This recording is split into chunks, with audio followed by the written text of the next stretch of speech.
Selamat malam Pak, saya Kristi Veronica dari kelas HM 122. Jadi pada malam ini saya memiliki tujuan yaitu untuk menambahkan penjelasan tentang event study dari soal sebelumnya yang sudah pernah saya kerjakan di video sebelumnya. Jadi ini adalah video tambahannya Pak. Jadi saya ingin menjelaskan pertama-tama apa makna event study itu.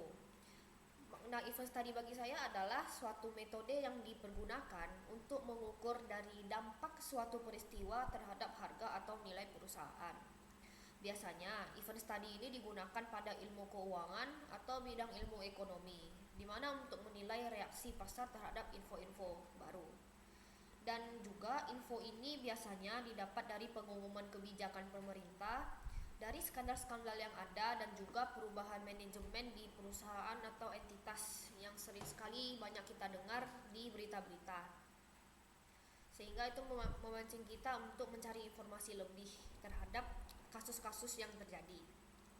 Nah, pada kasus yang kali ini yaitu rancangan Undang-Undang Cipta Kerja yang pernah terjadi pada tahun 2020. Jadi dapat saya jelaskan di sini ada kasusnya. Untuk mengetahui analisis abnormal return saham sebelum dan sesudah surat Presiden tentang rancangan Undang-Undang Cipta Kerja dibacakan dalam rapat paripurna DPR, di mana event pertama yang terjadi adalah tanggal 2 April 2020. Kemudian, Badan Legalisasi DPR menggelar rapat kerja perdana bersama pemerintah membahas draft rancangan Undang-Undang Cipta Kerja pada tanggal 14 April 2020. 14 April 2020 ini adalah event yang kedua. Lalu, adanya pengesahan rancangan Undang-Undang Cipta Kerja melalui rapat paripurna DPR pada tanggal 5 Oktober 2020. Di sini 5 Oktober 2020 merupakan event date yang ketiga. Dari hal-hal yang telah saya sampaikan tadi, kesimpulannya event date ada 3. 2 April, 14 April, dan juga 5 Oktober pada tahun 2020. Selanjutnya, adapun analisis reaksi pasar modal terhadap rancangan Undang-Undang Cipta Kerja dirangkum sebagai rumusan masalah ini. Yang pertama, apakah terdapat abnormal return sebelum dan sesudah peristiwa ini terjadi?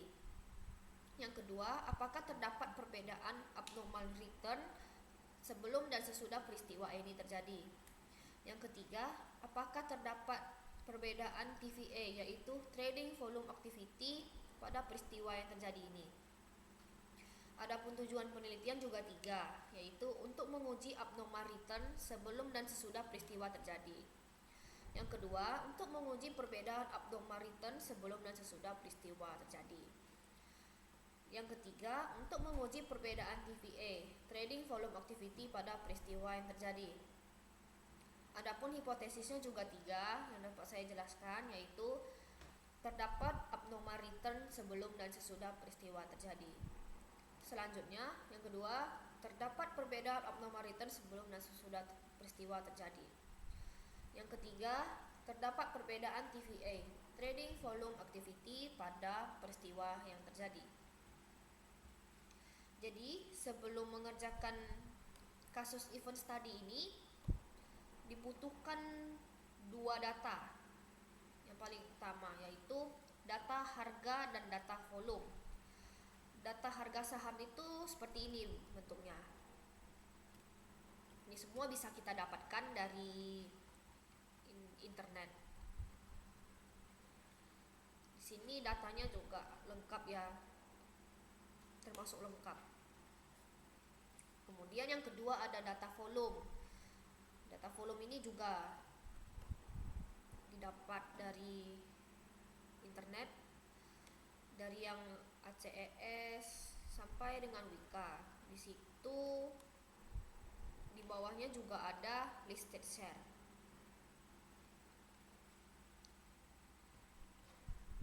Selanjutnya, untuk pencarian kasus event study ini kita mencari dulu return. Return ini didapat dari harga data harga saham. Seperti data harga IHSG didapat dari data harga sesudah 1 hari setelah, lalu dikurang harga sebelum, dibagi lagi harga sebelum. Kemudian kita mencari TVA. TVA itu didapatkan dari data-data volume.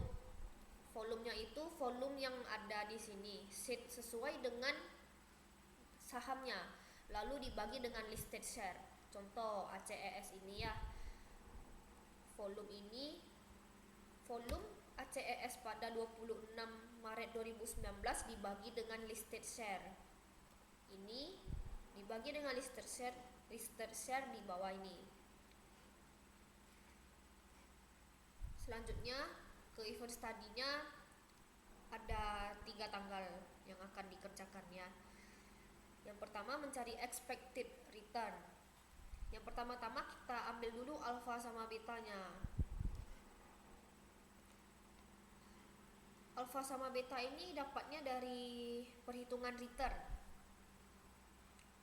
Jadi sebelum kita pindah ke sheet event study-nya, kita selesaikan dulu di bagian sheet return ini. Kita cari average-nya dari harga saham, semuanya di average-kan saja ke atas. Kemudian mencari variance dengan rumus VAR. Dia sama saja seperti average, cuman diganti aja depannya jadi VAR. Kemudian standar deviasi juga sama, ditukar saja jadi STDEV rumusnya. Kemudian mencari, ini tinggal ditarik saja dari IHSG sampai ke WIKA, maka kita dapatkan average, variance, dan standar deviasinya. Lalu ada alfa dan beta. Alfa dan beta ini agak berbeda rumusnya, seperti ini. Intercept itu artinya kita memblok dulu data saham. Kita lihat di sini ya, ini kan ada nih IHSG, ACES. Kalau yang intercept ini kita ambil dulu yang ACES, baru dengan selanjutnya IHSG, dimana kita ngambil dulu yang sebelah. Supaya mudah kita nengoknya dari, kita ambil dulu yang sebelah kanan, baru sambungkan yang di sebelah kiri. Kemudian untuk beta dengan rumus slope ini sama juga dengan rumus intercept, formulanya sama, cuman rumusnya aja yang di depan yang diganti. Gitu aja sih cara saya mudah mengingatnya. Kemudian alfa dan beta yang sudah kita dapat ini, kita pindahkanlah dia ke data event study ini. Setelah itu baru kita carikan rumusnya seperti ini. Contoh kita cari ACES, kita tambahkan alfa tambah beta dikali dengan saham IHSG yang sebelumnya ini ya. Dan kita saham IHSG ini kita kunci. Lalu ini rumusnya tinggal ditarik saja sampai ke ujung. Oke. Setelah itu kita mencari abnormal return. Abnormal return ini kita dapat dari data ini, data sheet return pada tanggal tersebut dikurangi dengan ini, dengan data expected return, dan posisinya tanggalnya harus sama terus ya. Oh ya, dan ini tanggal-tanggal ini kita dapatkan dari sheet return. Dan ingat, saat kita copy paste sheet return ini kan ada yang kita warnai 3 hari sebelum dan 3 hari sesudah.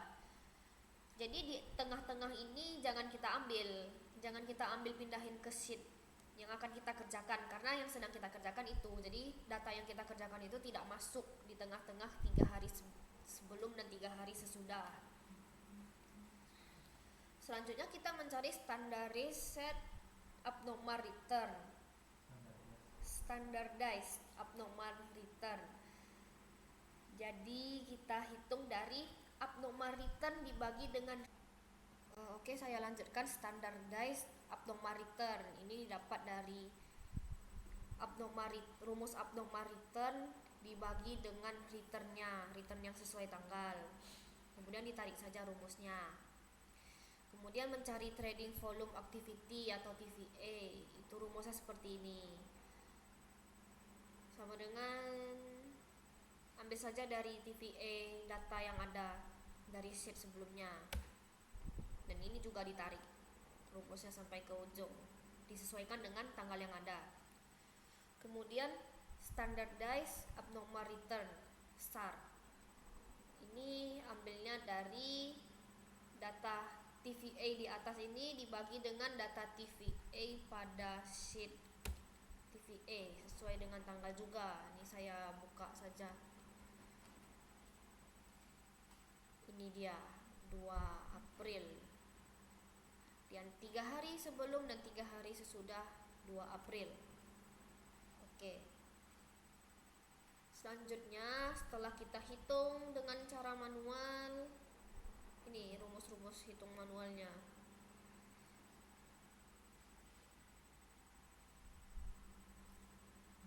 Mencarinya tuh seperti ini. Pertama AAR didapat dari average, rumus ke samping saja.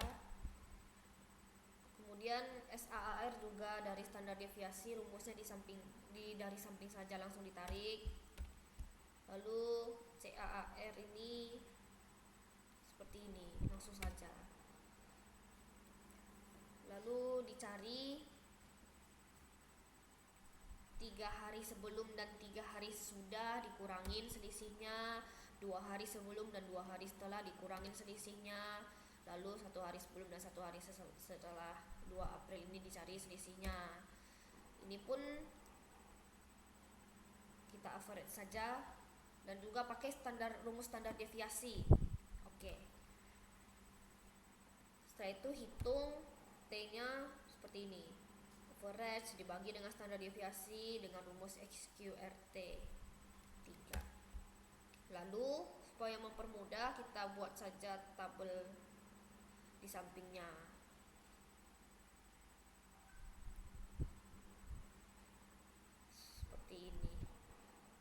Seperti ini termasuk tabel bantu ya, supaya kita dengan mudah menggunakan perhitungan statistik menggunakan data analis. Ini dapat dirumuskan ya, hari 1, 2, 3 sebelum dan sesudah. Ini juga ambilnya dari AAR. Lalu sebelum ini juga AAR yang di atas 3 hari sebelum. Yang ini 1 hari sesudah, ini 2 hari sesudah, ini 3 hari sesudah. Lalu kita cari T hitungnya. Lalu cari signifikan signya dengan rumus TDIS absolute, baru ambil dari T hitungnya. Oh ya, dengan data analis juga dicari seperti ini ya. T-test paired to sample for means. Diambilnya dari sini data analis. Diambil saja langsung ini.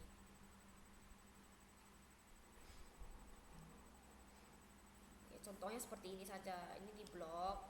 Kalau dia punya label, dicentang labelnya. Lalu output range-nya nanti kita pilih saja, bebas di mana. Maka didapatkan angka seperti ini. Di sini artinya T-stat sama dengan T, lalu sig ini sama dengan P test to tail. Kemudian di bawah ini juga dari trading volume activity juga kita cari. Sama rumusnya dengan yang di atas tadi. Setelah itu kita bikinlah grafiknya. Grafik statistiknya yang berbentuk punuk seperti ini.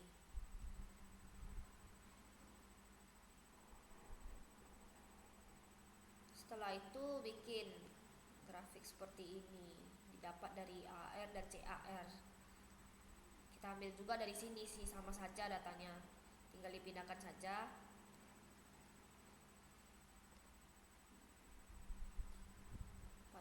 periode 2 April 2020. Oke, terus di 14 April caranya juga sama. Cari dulu semua average, standar deviasi, dan semuanya dicari menggunakan rumus hitungan kita duluan, baru kita bikin di data analis. Kita cocokkan angkanya sama. Min 1,08 1,55, lalu signya 0,4155. Di bawahnya juga rumusnya sama. Kalau kita sudah mengerjakan di awal, kita hanya tinggal copy rumusnya, copy sheetnya aja, move or copy ke samping, supaya kita dapat cuman ganti-ganti angkanya aja, angka-angka pentingnya saja. Sisanya tidak begitu banyak perubahan. Sama juga kita bikin grafik yang punuk, lalu kita buat grafik seperti ini. AAR dan CAR periode 5 Oktober. Ini juga di copy saja dari tabel di samping tadi, di sini. Oke, lalu 5 Oktober seperti ini, 14 April juga seperti ini, sama semuanya, 2 April juga. Yang terpenting kita ambil contohnya 3 hari sebelum dan 3 hari sesudah. Lalu dengan hasil uji SPSS yang sudah pernah saya kerjakan juga di video sebelumnya, inilah hasilnya. Tes distributionnya normal. Inilah hasilnya. Jadi inilah hasil penjelasan saya dan juga yang sudah saya kerjakan pada video sebelumnya. Sekian dari saya, Pak. Semoga dapat diterima. Terima kasih.